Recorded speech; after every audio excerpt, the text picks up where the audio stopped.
कुछ नशा है तिरंगे की आन का, कुछ नशा है मातृभूमि की शान का। हम लहराएंगे जगह जगह ये तिरंगा, जगह जगह ये तिरंगा। नशा है ये हिंदुस्तान की शान का, हिंदुस्तान की शान का। विद्वान संकाय सदस्यों, मंत्रालय कर्मचारियों, प्यारे छात्र छात्राओं, आप सबको स्वतंत्रता दिवस की हार्दिक हार्दिक बधाई एवं शुभकामनाएं।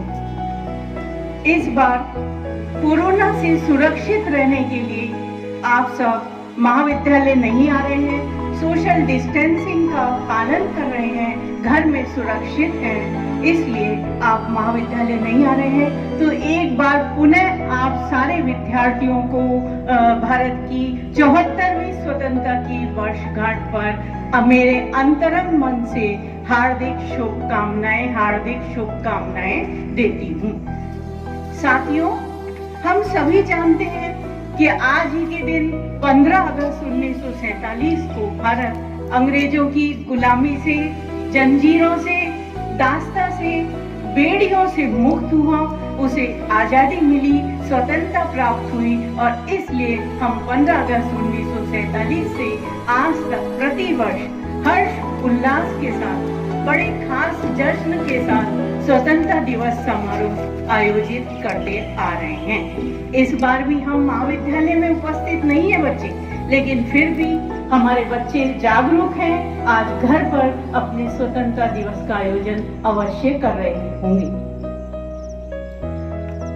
अर्थ छात्रों, आजादी कहने को तो एक शब्द मात्र है, लेकिन केवल शब्द ही नहीं है, इसकी भव्यता को, इसकी सुंदरता को हम किसी भी शब्दों की चार दीवारी में नहीं बांध सकते हैं। आजादी का अर्थ क्या है छात्रों, जानते हैं? आप सब जानते भी होंगे, लेकिन फिर भी मैं बता देती हूँ अपना एक फर्ज समझ के। विकास के पथ पर आगे बढ़कर देश और समाज को ऐसी दिशा देना, ऐसी राह देना जिससे हमारे देश की संस्कृति की खुशबू चारों ओर वातावरण में फैल जाए, वही है आजादी, आजादी, स्वतंत्रता, स्वतंत्रता। स्वतंत्रता और स्वतंत्रता दो अलग अलग शब्द होते हैं विद्यार्थी। स्वतंत्रता यहाँ पर हम ले रहे हैं, आजादी ले रहे हैं, स्वतंत्रता नहीं ले रहे हैं। स्वतंत्रता का अर्थ मनमाने तरीके से, उत्खंड ढंग से अपने आप आजादी मनाना स्वतंत्रता कहलाता है।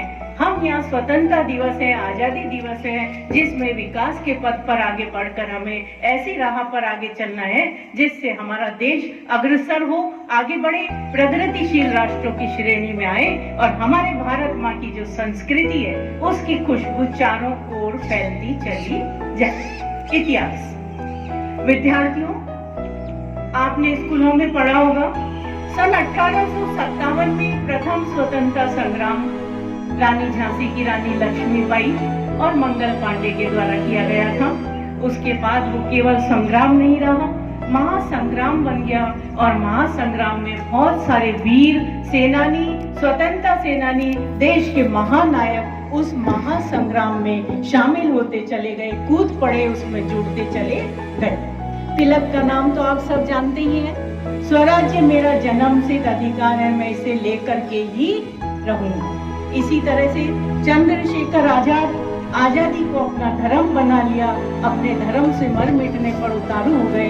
जब तक आजादी नहीं मिलेगी तब तक इसी धर्म का मैं पालन करता रहूंगा और दूसरों को भी आजादी धर्म का पालन करने की शिक्षा देता रहूंगा। इसी तरह से भगत सिंह का नाम भी विख्यात है।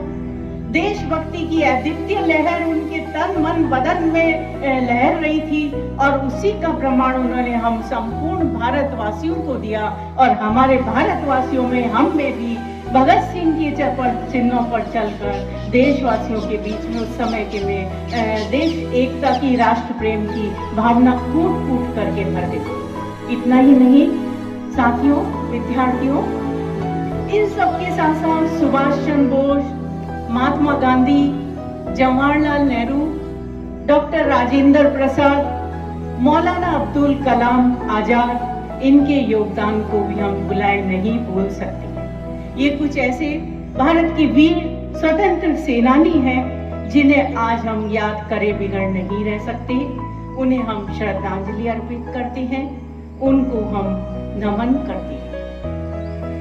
आज हम 15 अगस्त आजादी का जश्न तो मना रहे हैं, लेकिन आज के दिन हम अपने कोरोना वॉरियर्स योद्धाओं को भी नहीं भूल सकते हैं। डॉक्टर, नर्स, स्वास्थ्य कर्मी, सफाई कर्मी, जिन्होंने भारत राष्ट्र की अन्य देशों की तुलना में सफलता प्रदान करने में मदद दी है, कोरोना से लड़ने में सहायता करी है, आज हम उनका भी नमन करते हैं, उनका भी सम्मान करते हैं। अग्रणीय पंक्ति में उन कोरोना वीरों को भी हम सम्मिलित करते हैं, नमन करते हैं।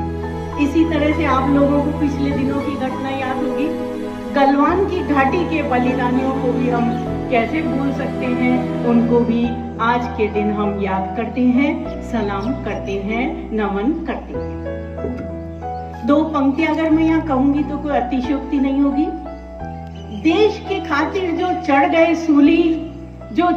सूली, जिन्होंने हंसकर खाई अंग्रेजों की गोली, नमन है उन वीरों को, नमन है उन वीरों को, जिनका खून है इस मिट्टी में, जिनका खून है इस मिट्टी में।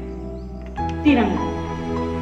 विद्यार्थियों, स्वाधीनता दिवस के मौके पर एक गर्व की हम सब भारतवासी अनुभूति करते हैं, और वो गर्व हमारे लिए क्या है? आज का हमारा ये तिरंगा राष्ट्रीय ध्वज, जिसको आप सभी जानते हैं। तिरंगा राष्ट्रीय ध्वज हमारा आज का गर्व है, जिसकी वजह से हम ये स्वाधीनता दिवस आयोजित कर रहे हैं। अगर आप लोगों ने कहीं देखा हो, पढ़ा हो, महान स्वतंत्रता सेनानी थे पिंगली वेंकैया। कौन थे? पिंगली वेंकैया। उनके द्वारा सबसे पहले इस प्रकार के झंडे की, जो हम 15 अगस्त 1947 से लहरा रहे हैं, उसकी कल्पना सबसे पहले इन वेंकैया के द्वारा की गई थी, और उन्होंने 22 जुलाई 47 को रचना की इसकी। उसके बाद से 15 अगस्त 47 से हम इस तिरंगे को, इस राष्ट्रीय ध्वज को हर बार फहराते हैं, इसका सम्मान करते हैं। ये भी आप सब जानते हैं, तिरंगे में हमारे पास कितने रंग हैं? 3 रंग हैं। केसरिया रंग हमारी शक्ति का प्रतीक है, सफेद रंग भारतवासियों में शांति का प्रतीक है, और हरा रंग समृद्धि खुशहाली का प्रतीक माना जाता है। जिस देश के पास ये तीनों है, समृद्धि है, शांति है, शक्ति है, वो देश कहीं पिछड़ नहीं सकता, किसी भी फील्ड में पीछे नहीं रह सकता। ये हमारा तिरंगा हमें प्रेरणा देता है, हमें उज्जवल प्रेरणा देता है, जोश भरता है हमारे में राष्ट्र प्रेम का, भक्ति का, एकता का, शक्ति का, साहस का, शौर्य का, शांति का। ये सारी प्रेरणा हमको ये तिरंगा देता है।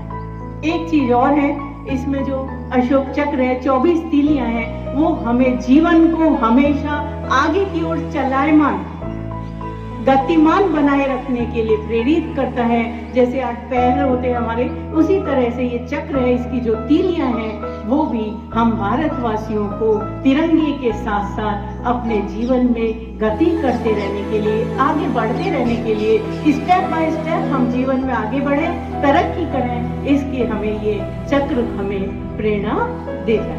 तो ये जो हमारा तिरंगा है, राष्ट्रीय ध्वज है, ये हमारे भारतवासियों के लिए सबसे बड़े गर्व की अनुभूति है, जिसे हम आज के दिन लहराते हैं। इसका हम सब भारतवासी जगह जगह पर सम्मान करते हैं, आदर करते हैं। इसे लहरा करके हम इसके प्रति अपना मान सम्मान प्रकट करते हैं। इसी तरह से आप देख रहे हैं कि भारत में प्रगति के नाम पर आजादी के बाद से लेकर विज्ञान में, तकनीकी में, कृषि में, शिक्षा में, इतना ही नहीं और बहुत सारे फील्ड है, क्षेत्र हैं, उन सारे क्षेत्रों में आजादी के बाद भारत नीचे की ओर नहीं जा रहा है, अवनति की ओर नहीं जा रहा है, उन्नति की ओर आगे बढ़ता जा रहा है, अग्रसर होता चला जा रहा है। आज भी हम देखते हैं हमारी सरकार की कुछ योजनाएं हैं, कुछ कार्यक्रम हैं, जैसे निरोगी राजस्थान कार्यक्रम है, और इसी तरह से गंदगी भारत छोड़ो नया कार्यक्रम अपनाया है। मुस्लिम महिलाओं के लिए 3 तलाक करने से ही जो उनकी समस्याएं थी, उसको दूर करने के लिए भरसक कदम उठाए गए हैं, और उसको पूरी तरह से सफलता भी मिलने वाली है। इसी तरह से 370 अनुच्छेद और 35A अनुच्छेद जो लगाए गए थे उसे हटा दिया गया, जिससे सबको संतुष्टि मिली और सबको सुविधा प्रदान की गई। अब हम सबसे बड़ी थीम आज की हमारी है भारतवर्ष की, आत्मनिर्भर भारत की थीम। जगह जगह आप यही देखने को मिल रहा है कि हम आत्मनिर्भर बने, स्वदेशी को अपनाएं, स्वदेशी चीजों को अपनाएं, स्वदेशी चीजों को खाएं, स्वदेशी वस्त्रों को पहने और हम अपने ही स्वदेश में आत्मनिर्भर बने और आगे बढ़ें। तभी हमारा भी अपना आंतरिक विकास होगा, स्वयं का विकास होगा, आत्म का, सेल्फ का डेवलपमेंट होगा और हमारे देश का, राष्ट्र का, समाज का, परिवार का, सबका विकास होगा। उसके लिए हमें अपने आप को आत्मनिर्भर बनाना होगा। इस थीम को लेकर अपने कर्तव्यों का पालन करना होगा, तभी हम संपन्नता की ऊंचाइयों को छू सकते हैं। और हमारा सबका लक्ष्य क्या है? हम अपने जीवन का एक लक्ष्य बना लेते हैं, उस लक्ष्य को पाने के लिए भरसक प्रयास करते हैं। और हमारा प्रयास तभी सफल होता है जब हम किसी उस लक्ष्य को पूरा करने के लिए क्या काम कर सकते हैं, जिससे हमें आगे बढ़ने में सफलता मिलेगी, वो तय कर लेते हैं, तो हम आगे बढ़ते हैं, सफल होते हैं।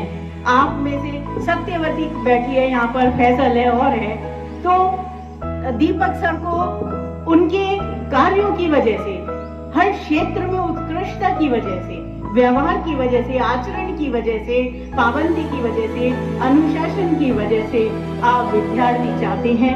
आप ये सोचते हैं, कई विद्यार्थी सोचते होंगे, यार मैं भी भविष्य में दीपक सर जैसा काम करूं, इसमें प्राध्यापक या प्रोफेसर समूह में शामिल हो जाऊं। तो आपने अपने जीवन का एक लक्ष्य बना लिया और उस लक्ष्य को आपको किसकी तरह बनना है?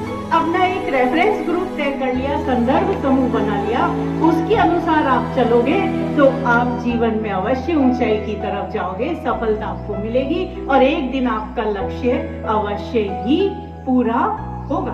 तो हमें लक्ष्य लेकर आत्मनिर्भर बन सकते हैं, अपने कार्य में हम सफलता प्राप्त कर सकते हैं। इसी तरह से आज एक बहुत अच्छा उदाहरण भी हमारे पास, CRPF के एक बहुत बड़े अधिकारी हैं नरेश कुमार, जिन्हें 7वां वीरता पुरस्कार पदक प्राप्त हुआ है। 7वां वीरता पदक शाम को ही दिया गया है, क्योंकि आज शायद नहीं है, तो उन्हें ये 7वां वीरता पुरस्कार किसी एक व्यक्ति को अपने जीवन काल में मिलना कितनी बड़ी उपलब्धि है। तो हमें इस तरह से अपने लक्ष्य को आगे बढ़ाना चाहिए, ऐसे उदाहरणों को अपने जीवन में चरितार्थ करना चाहिए, तभी हमारे इस तरह के समारोह को मनाने का, आयोजन करने का उद्देश्य हमारा सफल होता है। गूंज रहा है दुनिया में भारत का नगाड़ा, गूंज रहा है दुनिया में भारत का नगाड़ा, चमक रहा है आसमान में देश का सितारा, देश का सितारा। आजादी के दिन आओ मिलकर करें दुआ, आओ मिलकर करें दुआ, कि बुलंदी पर लहराता रहे तिरंगा हमारा, तिरंगा हमारा। प्यारे बच्चों, इसके बाद आज हम सब वृक्षारोपण करेंगे मिलकर के। आओ हम सब मिलकर पेड़ लगाएं और हमारे देश को खुशहाल, हरा भरा बनाएं। और जो विद्यार्थी इस समय घर पर हैं, वो विद्यार्थी भी आज एक पेड़ अवश्य लगाएं। जय हिंद, जय भारत।